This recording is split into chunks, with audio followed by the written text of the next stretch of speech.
My name is Ahmed, and this is a story of my son Saad. A story so heavy that every time I speak aloud, I feel as if the darkness of those nights returns to sit beside me, whispering every memory back into my ear.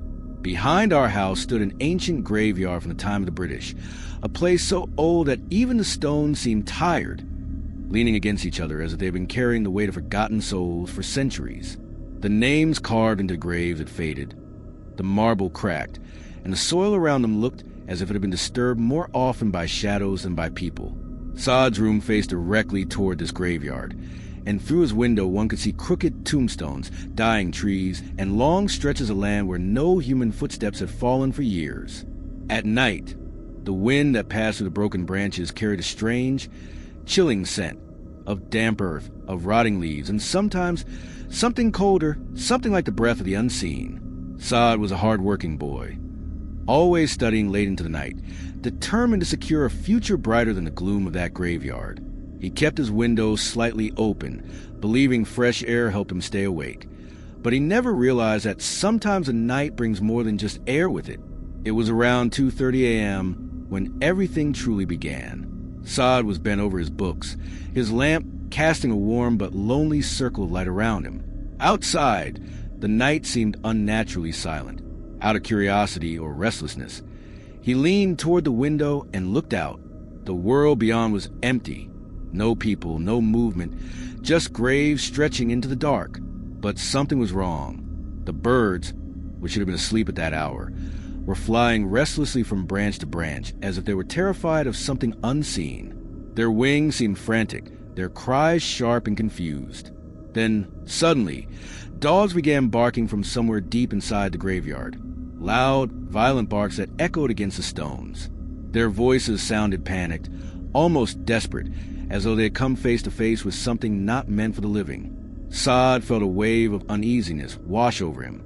He got up to shut the window, hoping to block out the unsettling sounds. But just as he reached the glass, he saw her, a woman, dressed in a dirty, torn shawl, walking slowly among the graves. She limped slightly, and the street dogs had formed a circle around her, barking uncontrollably, yet she didn't react. Her head was lowered, her movement stiff, and she seemed detached from the world around her, like a figure belonging to another time, another realm entirely. Saad felt his heart tighten with fear, but curiosity, dangerous, relentless curiosity, pulled him closer to the window. Something about her presence felt deeply wrong. Against every instinct, against the trembling in his hands and the warning pounding in his chest, Saad stepped out of the house. He told himself maybe she was in danger, maybe she needed help, maybe the dogs would attack her. But deep inside, he knew it was something else tugging at him, something invisible, something dark.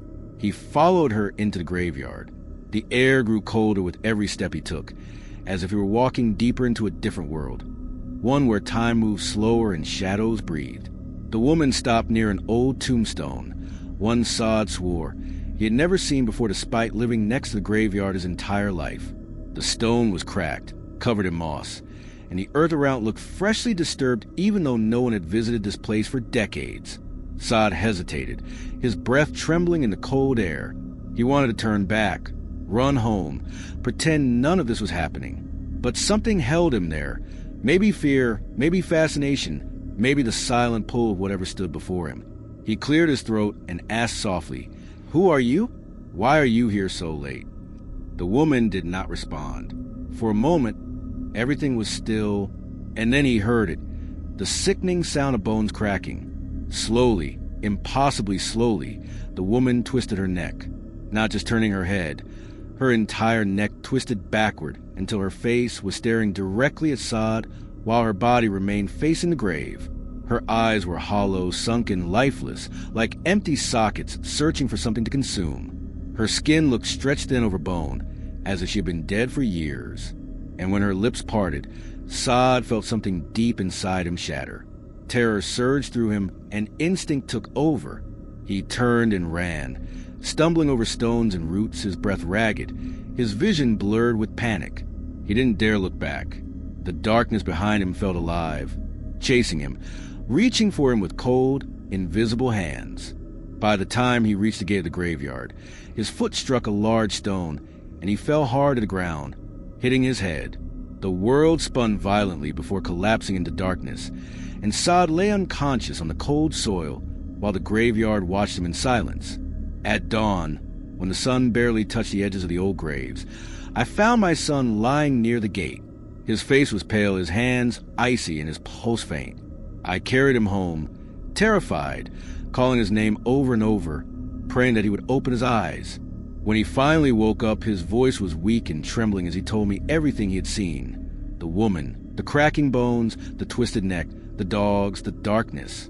I tried to comfort him, telling him it must have been a nightmare, a hallucination caused by exhaustion. But deep inside, I knew something was terribly wrong. From that day forward, Saad was never the same. He stopped sleeping properly, waking up drenched in sweat, gasping for breath, insisting that the woman was appearing in his dreams. He said he saw blood dripping from the ceiling of his room, heard whispers in the corners when the lights were off, felt cold fingers brushing against his feet at night. His eyes lost their brightness. Dark circles formed beneath them. He started avoiding mirrors, avoiding shadows, avoiding his own room. Days passed, and his condition worsened. No doctor, no medicine, no prayer seemed to bring him peace. He began hearing footsteps on the roof at night. Footsteps too slow, too heavy, too deliberate to belong to any person. Sometimes he woke up screaming, claiming he saw the woman standing near his bed, her twisted neck watching him silently in the dark. One morning, Saad stepped out of his room wearing dirty, wrinkled clothes. His hair was messy, his breathing uneven, and on his arms were long, deep scratches, marks that looked as if someone with long, sharp nails had dragged claws across his skin. I rushed toward him, panic rising in my chest. But as I took a step closer, a familiar, terrifying sound cut through the room, the sound of cracking bones. Slowly, horrifyingly, Saad twisted his neck in the same grotesque manner the woman had in the graveyard. His neck turned toward me while his body faced the other direction, his eyes staring into mine with a lifeless, hollow expression that didn't belong to my son. For one long moment, it was as if that woman's presence had entered his body, taken hold of his soul. And then, suddenly, Saad's body collapsed, hitting the ground with a dull thud.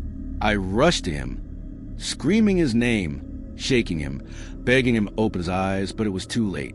My son's life had slipped away, taken by something neither science nor humanity could ever explain. People asked me what happened that night, how a healthy, bright, hopeful boy could be swallowed by darkness so quickly. I wish I had answers. All I know is that something woke up in that graveyard, something old and hungry, something that followed my son home and refused to let him go. Even now, when the wind blows through the ancient graves, when the dogs begin barking at nothing, when shadows lengthen in strange ways, I feel as if that presence is still there, watching, waiting. Sometimes, late at night, I look towards Saad's old window, and I swear I see a figure standing there, a shadow with a twisted neck and hollow eyes, staring back at me, because the dead in that graveyard do not rest, and some never will.